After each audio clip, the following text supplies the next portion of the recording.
মেয়েরা বাবার জন্য যেই পাগল, হাজারো সন্তান বাবার জন্য ওই পাগল না, ওই মায়া অন্তরে রাখে না। যার কন্যা আছে সে ছাড়া বুঝানো যাবে না। মেয়েরা বাবার জন্য যে কত আসে, বাবা যদি একটু অসুস্থ হয়ে যায় ছেলেরা বিরক্ত হয়, এত অসুস্থ হসপিটালে কে নিবে। কিন্তু মেয়ে যখন শুনে খানা বন্ধ করে দেয়, পাগলের মতো দৌড়ায়। বাবার অসুস্থ খবর পাইয়া বলে আমি আর ঘরে থাকবো না।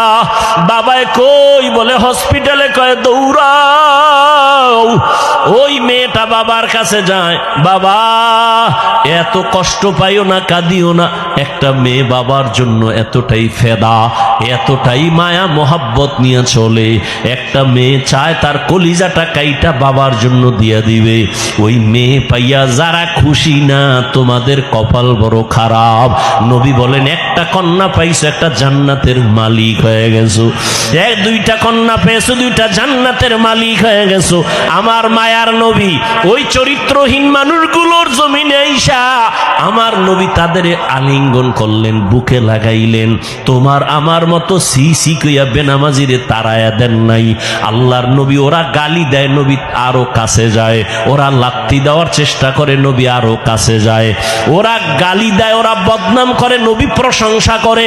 ওরা জবান বন্ধ রাখে, বেজার হয়, নবী বারবার হাসি দেয়, আসো। নবী এমন ভাবে তাদের মহব্বতের বন্ধনে আবদ্ধ করলেন। মাত্র 13 বছরের ব্যবধানে মক্কার মানুষগুলো এত দামি হয়ে গেল। নবী একটা বেতের বাড়িও দেন নাই, একটা গালিও দেন নাই। নবী চোখ গরম করে কারো দিকে তাকান নাই।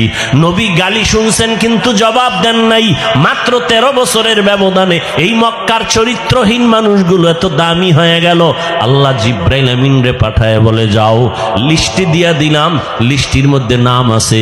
নবীকে বলো ঘোষণা দিয়া দেয়, এই লিস্টিতে যাদের নাম আছে সবাই বিনা হিসাবে জান্নাতি। রহমতের নবী অল্প টাইমের ভিতরে মক্কার মানুষগুলোকে জান্নাতি মানুষে পরিণত করে ফেললেন। সুন্দর আখলাক আর ব্যবহার। একদিকে নবী দাওয়াত দেন, অন্যদিকে নবী আল্লাহর কাছে সারা রাত দোয়া করেন, আল্লাহ ওই মানুষটা বুঝে না, হেদায়েতের দরজা খুলে দাও, ওই মানুষগুলোকে দিনের পথে আনো। তায়েফের ময়দানে আমার নবীর আদর্শের দিকে তাকাও। তায়েফের ময়দানে ওই কাফের ওরা সবাই নবীজিরে দেখে ছোট ছোট বাচ্চাগুলো লেলিয়ে দিল, বলে পাথর মেরে মক্কার এই পাগলটারে তাড়ায়া দাও। মায়ার নবীরে যখন পাথর মারে, বৃষ্টির মতো রক্তগুলো পড়ে পড়ে নবীজির জুতা মুবারক আটকায় গেছে। নবী চোখের পানি ছেড়ে কাঁদে। আল্লাহ সহ্য করতে পারলেন না। ও জিব্রাইল, আমার নবীরে গিয়া বলো এখনই তায়েফের জমিন উল্টায় সব ধ্বংস করে দেই। জিব্রাইল আইসা বলেন, ইয়া রাসূলুল্লাহ, আল্লাহ পাকের হুকুম, আপনি বললে তায়েফের জমিন উল্টায় দিব, সব মেরে ফেলবো। মায়ার নবী কাঁদেন আর বলেন, না না, এদের মারবা না, এরা চিনে না, এরা বুঝে না আমি মুহাম্মদ।